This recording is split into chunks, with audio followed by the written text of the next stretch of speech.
Hey guys, it's Daniel Faust Learn and Live and the War Hero to Superhero Show, helping military, veterans, and first responders transform their lives from the bedroom to the boardroom.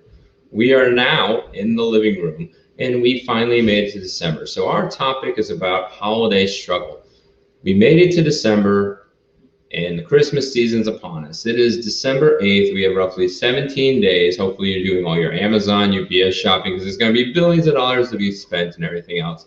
So the season is upon us. Hopefully you can celebrate it well with the things we normally do is lights and parties and shopping and the food and family and friends and everything else.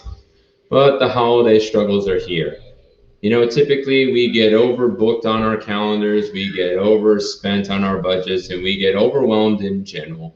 So how do we stay connected as a family and not go crazy? Because now we're coming home again. A lot of schools are closing down because COVID numbers are increasing because people are having the lights and the parties and the shopping, the food and the family and friends. So state governors are encouraging things to stay connected with families so the COVID spread doesn't happen. And that's not more my concern. I'm concerned about your overall health and wealth in the holiday struggle, but I thought of 5 specific ideas today what drove, because today we got notified again that everybody's coming home. We're doing all virtual school. They're gonna basically get off a couple extra weeks and stuff of that nature. And it's gonna be a long season, so I wanted to at least give you some ideas as I'm bringing these up. And I'm actually executing this in about 43 minutes. So maybe I'll send you a quick video of ours for the first idea, but let's get into there. Number 1 is bonfires with marshmallows. No matter how much stress you could be in a situation, there is something about going over and starting a bonfire, a safe one, and going over and getting out some marshmallows, getting some Hershey's chocolate and some graham crackers and marshmallows and going over making s'mores and talking to over the fire. It even calms down the most craziest outgoing kid, and it brings out the kids that are reserved and to go over and connect with, and it just brings things down a notch. And what typically happens also is that you have that opportunity when the kid's bedtime comes up, you can either extend it and be out there for family time, or when the kids go to bed, now the parents can go over and talk. The great thing too is if you have a big enough bonfire pit, you can still keep that social distancing at the same time if you integrate either relatives and other family and whatnot. So we want you to all be safe. Bonfires is a nice little thing to go over and do that. It brings you back outside. As long as it's not actively snowing like it was in New England area, like where I'm from, Rhode Island and Massachusetts, you can typically do this, you know, at least a few times a year. Sometimes, depending on where you live, if you're like in Florida or you're in North Carolina, South Carolina, I'd love to hear where you're from and to go over and do that so you can keep that family connection, decompress from all the sometimes stupid things that happen in our lives and also stupid things around the world. And you get that opportunity to go and connect with bonfires and marshmallows. That's one of my personal favorites. Almost every place I go, I try to find one way to execute. And I want to thank the Dover Air Force Base community page for a lady that was in base housing that went over and blessed us with our bonfire pit now. So we're going to go test it out and see how the waters go. Well, as the fires go, because you don't use water in a bonfire, only when you're putting it out. So make sure you do these things safely. Make sure you're monitoring your kids. You know, and everything else, but bonfires and marshmallows, one way to stay connected as family and not go el loco en la cabeza. I know for me, that's a huge thing for me. All right.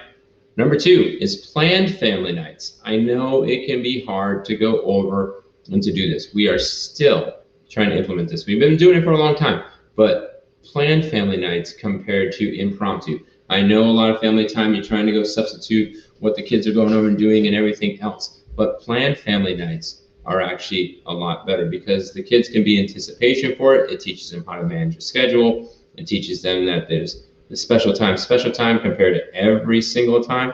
You can do your impromptu ones every once in a while. The bonfire for us, it's Tuesday. It's not something that's normal, but it's not family night hours. We're going to do it in between.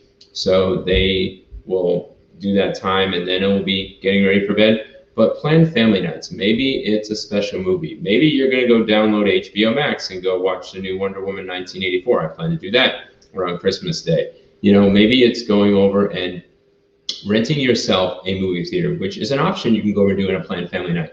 It's a little costly, but if you go over and do it right, you can get that to yourself, and maybe, again, keep your social distancing. But when you have that big of a movie theater, you can take a couple small families that like, and trust, and that things are going well, and go over and do that. Or if you have the money, and maybe that's a Christmas gift that you give, maybe Christmas Day is your movie and your jam, and you just take some of your Christmas budget and do that. It's usually about $100 through AMC to go over and to do that. And then the movies range from $99 to $249. So about a $200 to $400 day. But the thing is that when you have a family size like me, you're already spending a couple $100 on a movie, and now you get the movie theater all to yourself. Cool thing to go over and do. You can also do many other things. We got board games, got video games. You can go out and go walk through the Christmas lights. That thing is usually COVID safe if you're doing that with families and whatnot, to go over and do that. But plan them out, because if you do them consistently every single night, you'll get exhausted. The kids will get bored of it over the long term, and the parents will get shot out and up to your garden. You want everybody to be recharged in the living room. And now that I have 3 generations in the household, we have my father-in-law, we have my wife and me, which that one generation, and then the kids. It can be a lot of work to go plan that. So plan them out. We do 3 nights. We do Mondays, we do Fridays, and we do Saturdays. So that's what we go over and do. And the other nights, it's teaching them, hey, not everything's always fun. Goes over and balances out. Make sure you're getting chores done. It allows parents to catch up and unwind and be together. So you are good in the bedroom. So when you come out to the living room, you're refreshed and recharged and not just overwhelmed. So plan family nights. And the thing is, sometimes if you have multiple people that are adults that are part of that night, you can go over and rotate out. For me, I usually handle all 3. I handle the Monday, I handle the Friday, I handle the Saturday. When it comes to having all 3 of us, my wife, myself, and my father-in-law, it's usually either a Friday or a Saturday. So they either choose one or the other. That's number 2. Number 3 is special time with each kid. And this time, we have a lot of times as corporate as a family, but living room also is about parts of the living room, because it's kind of like this. If you could have a great fireplace in the background, like that's in there in the virtual one, that if you go over and you had a bad couch, you got to go take care of that couch. So we all can have good times and bad times. And how do we go do that? Regular maintenance, in a sense. So maintenance on relationships is not just corporate. Maintenance is also individual. Obviously, if the couch behind us was tore up on the floor, we're going to do special time with the couch. But we need it also in our relationships to do preventative, and we have to do emergency stuff. So the special time with each kid is that preventative, so you can go over and have that continual habitual relationship. So maybe it's outside walking with the lights. Maybe it's a special time with the bonfire or marshmallows. Maybe it's going over and playing a video game. Maybe it's going out just to the store to go do shopping. Maybe it's going over and teaching your kids to actually Christmas shop for the family. That's one of the things that we're trying to teach. I know next year we're going to get big on that. Is we're going to go put a budget for the kids and then teach them actually how to shop Christmas shop, instead of just going over and just always getting stuff for themselves. So we're going to transition that. But you can do father-daughter date nights, father-son get-togethers, mother-son to get together times and everything else. But doing it with each kid, it also breaks up the season, and it gives anticipation for things during this holiday season, and brings the struggle a little bit less if you have anticipation of a planned good time. Do that. Again, we know things are limited, but think outside the box. Maybe it's just hopscotch outside during when it's sunny out, because Dover's cold. If you're living in the warmer states, you can do a lot more outdoor stuff or later in the day, and you can also go over and do it early in the morning. Especially now, if we're going towards this remote status, and if you have the blessing of doing, asynchronous, like if your school goes towards that, take advantage. If your kid's more of a night person, take that time at night. If your kid's more of a morning person, take that time in the morning. So, number 4 is binge day. This is good operations to keep the living room together for us. It's like Saturdays for us is binge day. We can either binge with either with the kids or without the kids.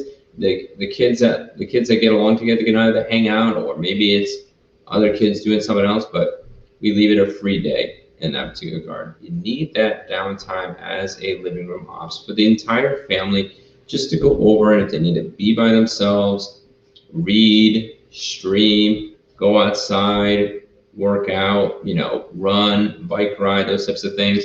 You can also schedule those special times during that binge time if you want. Maybe you want to binge out on working out. It doesn't always have to be, streaming all the time, which it's great to go over and stream content. But the thing is that you can binge on whatever. You want to balance. That's why we do it a binge day and not every single day, because binging on anything long term is bad.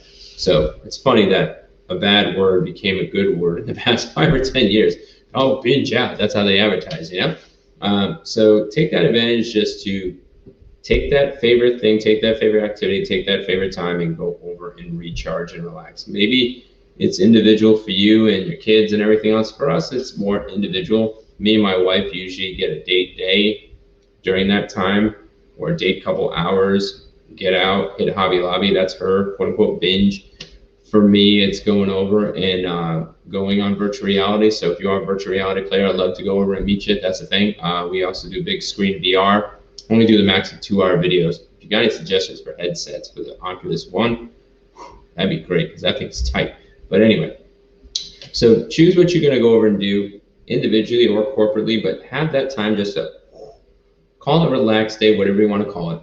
Just take that time and, do that. Last one, which we know Christmas is coming, and it depends on how you can do this in operation. So these are all suggestions. Again, if you have other things to add to the table, if you're watching on Facebook, watching on YouTube, watching on Periscope, or listening us in the replay on Podopolo, which is your dynamic interactive podcasting app, which sponsors have you earn prizes and money. So I definitely recommend that. And if you want to win about $1,500, get back with me, and I'll tell you the details how. This one is special family holidays. If you've ever seen the calendars that have the holidays all posted, my kids actually love this. And this helps for the holiday struggles, is that you just get a moment to break away from the normal and do something crazy. Maybe it's National Sock Day, and you go over and you get a bunch of socks and you just wear them and you buy the craziest socks. Maybe it's a special food holiday and you go celebrate that. Maybe it's learning about maps. Maybe it's board games. There's so many holidays, and they're all spread out throughout the entire year. I recommend this strategy throughout the entire year. We do 2 per month, and we allow each person to go over and choose up to 2 months. So now that we have 7 people, it might be a little different. I'm not sure how that's going to work. I might just put myself out on the market because I want to be a good dad and show my father-in-law that I love him. But you choose those 2 days. Maybe I'll just choose 2 days random throughout the year. Maybe that's how I'll do it instead of special months. But special family holidays, to go over and celebrate that. My personal recommendation for operations on that is, especially if you're the financial parent that's watching on this, it gives your kids or adult people responsible, hey, 2-week reminder on that special day so I can plan it logistically, operationally, and fiscally. Because obviously you don't want to be scrambling. We already scramble enough in the military with all the different things that are going over and changing with COVID. We don't need to go scramble for that. So in my house, I do the 2-week op order, and it says, hey, if your day's on the 15th, you need to give me notification on the 1st, a reminder, so then I can put that in my schedule to go over and be mentally, emotionally, spiritually, socially, and fiscally available. Because depending on the day, you might find out, you might spend a little more than you think. But you can always modify the days, of course. So, but that's pretty much about it. I would love to hear from you guys on an idea. So our superhero challenge today is to share an idea how you're bringing joy to your family. Is it one of these 5 ideas that you go over and roll with, or do you have a completely new idea to go over and do that? We'd love to go and glean. The audience that's going over and watching across the United States and across multiple platforms would love to hear from you, and not just always me in this particular regard. So you can put it live in the comments. Facebook and YouTube is the best place to go and put those comments. If not, then if you're watching this on the replay on Podopolo, you can go engage into the conversation there. But we would love to hear those ideas for how you bring joy to your family. How do you keep with this? Because we know that everybody's different, but diversity, inclusion, and ideas, especially in this season, as all we are struggling together, let's go over and go from holiday struggles to holiday joy to go over and glean off. So we want to thank you all for watching, no matter where you're watching from. And we'd love to go over and thank you for continually watching. If you're struggling in this particular area, in the living room sense, especially in the holiday struggles, please get back with us. We do 20 minutes free for every military veteran and first responder. You can catch us on Facebook and YouTube. That's the best way to message us. And we also want to thank you for continually going over and watching and supporting us. And also, we want to thank our sponsors. So thank you for coming. And we're going to close up. Thanks. Millions of men and women have served this great country. However, over 40,000 veterans sleep on the streets every night. 20 veterans commit suicide on any given day. Veterans have been left without medical services while they suffer from mental illness and addiction. They are dying alone. Join Armory Dog and the Veterans Project to help serve this forgotten community of heroes. Veterans is a place for our men and women who have served our great country, giving them a place to stay and rehabilitate in a safe and positive environment. Please help support the Veterans Project so that these men and women can get back on their feet and find their purpose for living. The Veterans Project will house 10,000 veterans, getting them off the streets, back into society, and utilizing their skills as they once used to serve our great country. Veterans Not Forgotten.